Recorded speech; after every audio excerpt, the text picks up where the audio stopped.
చరణ్ గారు వెంకన్న గారు క్లియర్గా చెప్తున్నారు. మంత్రి గారేమో అప్పుడు 41 రోజులు ఆగారు, ఇప్పుడు 4 వారాలు ఆగలేరా అంటారు.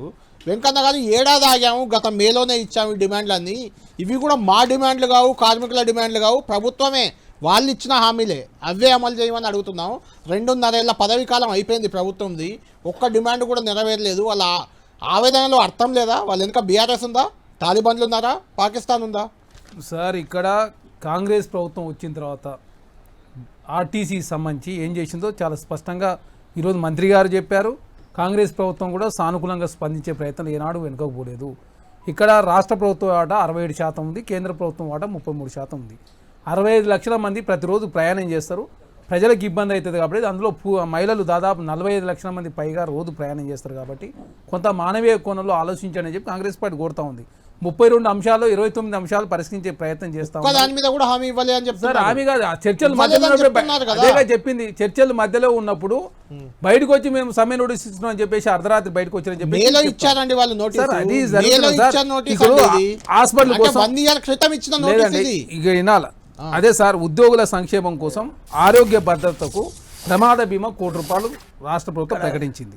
తర్వాత 17,29 లక్షలతోటి టీజీఆర్టీసీని అదేవిధంగా అక్కడ సూపర్ స్పెషల్ హాస్పిటల్గా మార్చి ప్రతి నెల 7 కోట్ల రూపాయలు రాష్ట్ర ప్రభుత్వం అక్కడ ఖర్చు పెడతా ఉంది.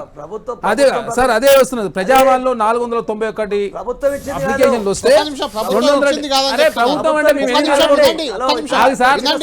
అదే మాట్లాడుతున్నారు. అయిపోయింది సార్ వాళ్ళది.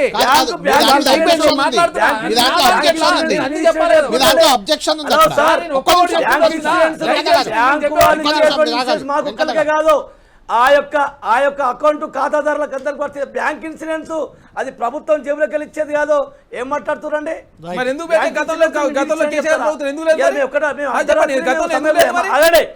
మార్చి 13 గతంలో ఎందుకు లేదని అడుగుతా ఉన్నాం. గతంలో ఐఏఎస్ కమిటీ వేసి కనీసం మీరు సమ్మె వినిపించే వరకు ఐఏఎస్ కమిటీ కనీసం చర్చలు కూడా చేయని చెప్పి కేసీఆర్ ప్రభుత్వం 52 రోజుల పాటు చర్చలు చేశారు కదా. ఈ రోజుకు 42 రోజులు అవుతుంది. ఈ 42 రోజుల కాలంలో ప్రభుత్వానికి తీరలేదా? ఈ సమ్మె గురించి చర్య ఎందుకు చెప్పట్లేదు? సార్ ఆగాల సార్, మీరు దయచేసి ఆపితే మేము మాట్లాడతాం. మీరు అయిపోయింది, మేము మాట్లాడుతాం, మొత్తం మాట్లాడాలి.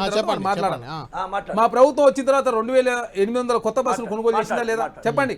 ఆర్టీసీ సంబంధించి 48 గంటల్లో కాంగ్రెస్ ప్రభుత్వం వచ్చిన తర్వాత మహాలక్ష్మి పథకాన్ని తెలంగాణ రాష్ట్రంలో ఇంప్లిమెంట్ చేస్తూనే ప్రతి నెల 300 కోట్ల రూపాయలు రింబర్స్మెంట్ చేస్తూ ఇప్పుడు 300 కోట్ల రూపాయలు సంబంధించిన 300 కోట్ల ఏదైతే ఉచిత బస్సు ప్రయాణం జరిగింది, 10,000 కోట్ల రూపాయల్లో 7,800 కోట్ల రూపాయలు రాష్ట్ర ప్రభుత్వం ఆర్టీసీకి రింబర్స్మెంట్ చేసింది.